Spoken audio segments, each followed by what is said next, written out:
வணக்கம் நண்பர்களே. மைவித்ராட்ஸ் நிறுவனத்துக்கு இது மிகப்பெரிய ஒரு சோதனை காலம். உறுப்பினர்களுக்கு மனவேதனை காலம் அப்படின்னு தான் சொல்லணும். ஏன்னா இதுக்கு முன்னால பாத்தீங்கன்னா அடுத்தடுத்து நம்ம நிறுவனத்துல எல்லா செயல்பாடுகளும் கடந்து போய்க்கு இருந்துச்சு. எப்ப எம்டி உள்ள சிறைவாசத்துக்கு போனாரோ அப்ப இருந்தே நமக்கு கொஞ்சம் நேரம் செய்யலன்னு நினைக்கிறேன். ஏன்னா இப்ப கூட பாத்தீங்கன்னா பெயில் அப்டேட் பண்ணிவாங்க அப்படின்னு சொல்லி எல்லாரும் எதிர்பார்த்துக்கிட்டு இருந்தோம். ஆனா சர்ச் என்ன பண்ணிருக்காங்கன்னா புதுசா எந்த கேஸுமே விசாரிக்காம ஆல்ரெடி பெண்டிங் இருக்க கேஸ்களே விசாரிச்சிருக்காங்க. அதனால இன்னைக்கு வெள்ளிக்கிழமை இன்னைக்குமே அதை விசாரிக்கிறதுக்கான வாய்ப்பு ரொம்ப கம்மி அப்படின்னு சொல்லியிருக்காங்க. ஒருவேளை திங்கக்கிழமை வரலாம், இல்ல செவ்வாய் புதன் இந்த 3 நாட்குள்ள வரலாம். அப்ப நீங்க எதிர்பார்க்கலாம் அப்படின்னு சொல்லியிருக்காங்க. நாமல் பொறுமையா இருப்போம். எவ்வளவோ நாள் பொறுமையா இருந்துட்டோம். இன்னும் ஒரு 5 நாள். இதுல பாத்தீங்கன்னா விடுமுறைங்கிறது எல்லாருமே ஒரு மகிழ்ச்சியான ஒரு நிகழ்வு தான். ஆனா மைவித்ராட்ஸ் உறுப்பினர்களை பொறுத்தவரை விடுமுறைங்கிறது எவ்வளவு தூரம் நம்மளை மன உளைச்சல் ஏற்படுத்தி கொண்டு போயிட்டு இருக்கு அப்படிங்கிறத பார்க்கணும். அது ஒன்றும் பண்ண முடியாது. அது எல்லாருக்குமே கிடைக்க வேண்டிய ஒண்ணு. ஆனா நமக்கு சூழ்நிலை அந்த மாதிரி போய்கிட்டு இருக்கு.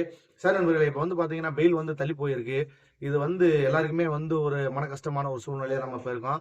இது பாத்தீங்கன்னா நம்ம பயப்பட தேவையில்லை. ஏன்னா எல்லாருமே ஒரு வருத்தம் இருக்கும். ஆனா அதையும் தாண்டி இவ்வளவு நாள் நம்ம பொறுமையா இருந்திருக்கோம். அதே பொறுமையை இன்னும் ஒரு 5 நாள் நம்ம கடத்தி கொண்டு போயிட்டோம்னா நம்ம நினைச்சதை சாதிச்சிடலாம். எப்பவுமே நல்லவங்க சோதிக்கப்படுவாங்க. அதே மாதிரி மைவித்ராட்ஸ் நிறுவனத்தை பொறுத்தவரை இறை சக்தியும் இயற்கை சக்தியும் இணைந்து உருவாக்கப்பட்ட ஒண்ணு.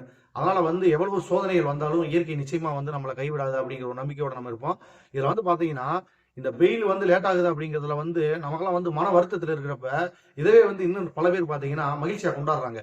ஏன்னா அவங்க கூட இதுல உறுப்பினராகவே இல்லாத பல பேர் இவங்களுக்கெல்லாம் இப்படித்தான் வேணும், இப்படித்தான் பண்ணணும், இப்படி போச்சா அப்படின்னு சொல்லி ரொம்ப மகிழ்ச்சியா கொண்டாடிக்கிட்டு நம்மளை ஏளனமா பேசிக்கிட்டு இருக்காங்க. அதெல்லாம் நம்ம பெருசா பண்ணிக்கிற வேணாம். விட்டுட்டு நம்ம வேலையை பார்த்துக்கிட்டே இருப்போம். வெயிட் பண்ணுவோம். இன்னும் ஒரு 5 நாள் 5 நாளைக்கு அப்புறம் நிச்சயமா நமக்கு ஒரு நல்ல செய்தி கிடைக்கும் அப்படின்னு சொல்லி எதிர்பார்க்கலாம். உங்களுடைய கருத்துக்களை கமெண்ட்ல சொல்லுங்க. கண்டிப்பா நம்ம சேனலை சப்ஸ்கிரைப் பண்ணிக்கங்க.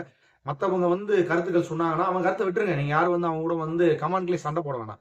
விட்டுட்டு நேர்மையா நம்ம நல்லவங்க, நாங்க இப்படித்தான் மைவித்ராட்ஸ் உறுப்பினர்கள் இப்படித்தான் இருப்பாங்க, இப்படித்தான் பேசுவாங்க, இப்படித்தான் வருவாங்க அப்படின்ற மாதிரி நம்ம ஜெனியூன்ல நம்ம போயிருவோம். அடுத்து கருத்து சொல்றவங்க சொல்லிக்கிட்டே இருக்கட்டும். இதுல பாத்தீங்கன்னா எதுக்கு அப்படி சொல்லணும்? ஒரு ஆறுதல பேசினால் ஒரு நல்ல விஷயம். எல்லாத்தையுமே திட்டுற மாதிரியே கமெண்ட் போடுறாங்க. அப்ப நம்ம தோக்குறதுல அவங்களுக்கு எவ்வளவு ஆர்வம் அதிகமா இருக்குன்னு பாருங்க. அதாவது நம்ம கீழே விழணும், நம்மளால எதுவுமே இல்லாம போயிடணும் அப்படிங்கிறதுல அவங்க ஆர்வம் அதிகமா இருக்காங்க. அது ஒரு வன்மமாய் வச்சிருக்காங்க. அவங்க முன்னாடி நம்ம எல்லாம் பொறுமையின் சிகரம் அப்படின்றத காட்டணும். சார் நண்பர்களே, என்ன நீங்க ஏதாவது கமெண்ட்ல சொல்லுங்க. மீண்டும் அடுத்த ஒரு வீடியோவில் இந்த வன்மமா பேசுறாங்க பாத்தீங்களா, இவங்களுடைய சிந்தனைகளை பத்தி ஒரு வீடியோ நம்ம போடுவோம். நன்றி நண்பர்களே.